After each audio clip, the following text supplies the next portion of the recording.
go hard, all day, all night. On my brows are the people who be ready to fight. Say yeah, yeah, yeah. What's going on, everybody? King of Dragons 5000 here, coming at you with another figure review. Today we'll be having a look at the Mattel WWE Battle Pack Series 45, Scott Dawson and Dash Wilder, The Revival. Really excited I found these guys in stores. We do have Scott Dawson and Dash Wilder right here. Again, don't know why they call this a battle pack. This is a tag team. You can see they are part of the NXT brand. Other figures of this series do include Triple H and the Road Dogg, Scott Dawson and Dash Wilder, Big Cass and Enzo Amore, and AJ Styles and Roman Reigns. Although, let's just take a little moment to see this picture of AJ Styles. It looks weird. I'm not gonna lie, this image of AJ Styles looks so strange. It looks like they photoshopped AJ Styles' head on Dean Ambrose's body, which is probably what they did. I wouldn't put it past them.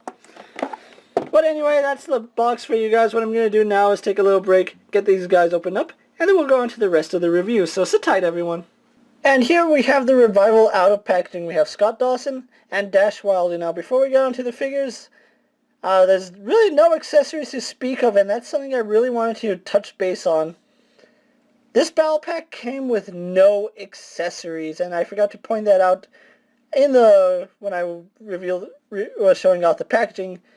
We don't get any accessories with these guys. No tag team titles, no nothing. It's just the two figures. You're basically paying for two basic figures with this battle pack, and that's a little upsetting to me. I kind of wanted to have maybe the NXT title, tag team titles, or just something. But, I don't know, there's really nothing we can do about it. Mattel is going the route that now battle packs have a chance that they won't even have an accessory, and if they do, they're going to be a really tiny accessory. It is a little unfortunate, but really there's nothing we can do.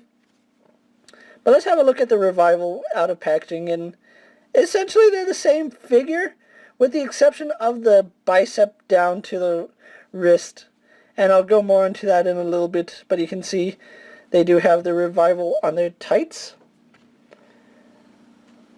Says the Revival, and it looks really nice. And then they do have their initials on this side of their trunks. We have Scott Dawson right here, and then Dash Wilder right here. Although I feel like the printing on Scott Dawson is a little better than Dash Wilder. You can see they do have the shorter knee pads with the black painted, so I guess maybe they should have used the longer knee pads for them. I don't know. And then we get their really nice looking boots. Really digging the satire. On my Scott Dawson, you can see the paint did kind of smear on his ankle, or his calf. One thing I do want to point out is that you can obviously see that he's wearing tights.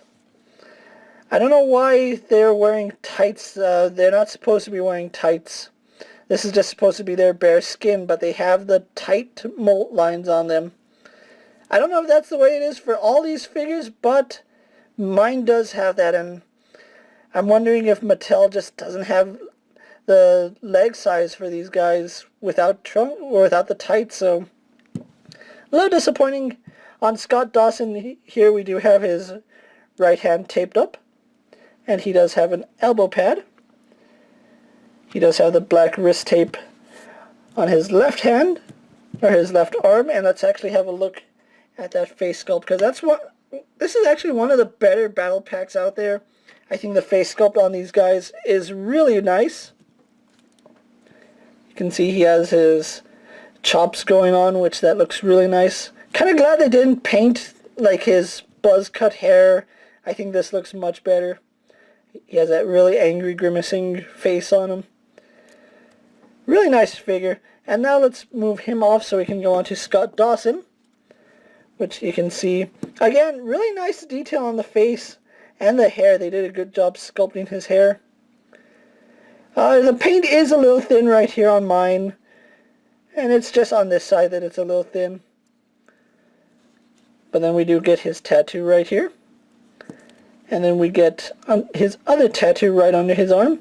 And this is what I wanted to talk about, his arm. You can see he's actually using the newer style arm where it doesn't have the peg exposed. like this one. Kind of like this, but it does give his elbow like this sharp point to it, so it is hit and miss. When you bend it, it's not that big of a deal. But it is something to note that he does have this little elbow spike going for him. And then he does have the black and white wrist tape on this side and the white and black wrist tape on this side. And then I think I like Scott Dawson's boots a little better than Dash Wilder's. And now, before we go on to their articulation, the last thing I really had to say about these figures is there's one thing I don't like about them. It's the heads. I know I said the head sculpts look really nice, but the heads sit really low on the neck. In fact, they look like they don't even have necks. And for Scott Dawson here, that really doesn't hinder his articulation. But for Dash Wilder here, since he does have a bigger chin, it does kind of butt up against his traps. So, are those traps? I forgot anatomy. I can't think today. But yeah, his head does sit really low, and I don't know why they're doing this now where their heads sit incredibly low on the head. It actually does hinder articulation. So before you guys say that they look a little strange, yes, the head does sit incredibly low on the neck. So with that out of the way, let's go on to their articulation. I'm not going to go through both of them because they're both basic figures. We're just going to run through Scott Dawson's articulation here. He does have a ball jointed head which can look up, down, can look left and right, and very little head to side. And here on Scott Dawson, his ball joint works a little better because his head isn't sitting as low as his. Arms on a ball joint go out to about that far. Let's actually just move him off camera all completely. Do a full 360. Bicep swivel. Single jointed in the elbow. Spins and bends at the wrist, no problems. Although going back on mine, it is a little stiff, but going forward, no problem.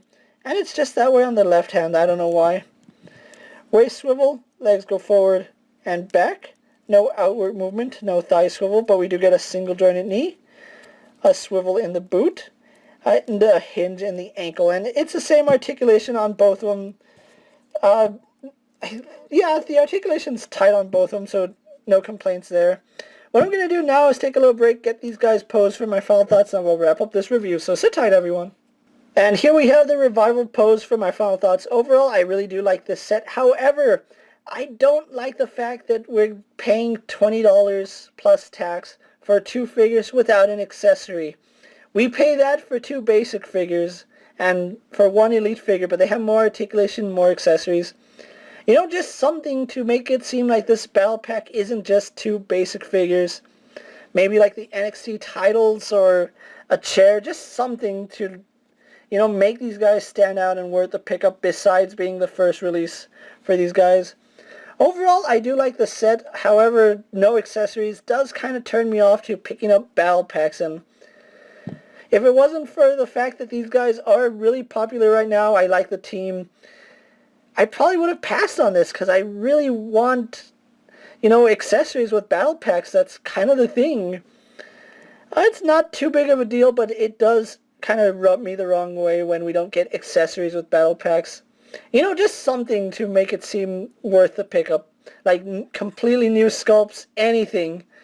But overall, I still like this set. If you're a fan of the Revival like I am, you're going to want to pick these guys up. And they'll be nice stand-ins until we get elite figures of them. Hopefully we get their jackets. That would be nice to have. Just have them both come down to your ring with their jackets.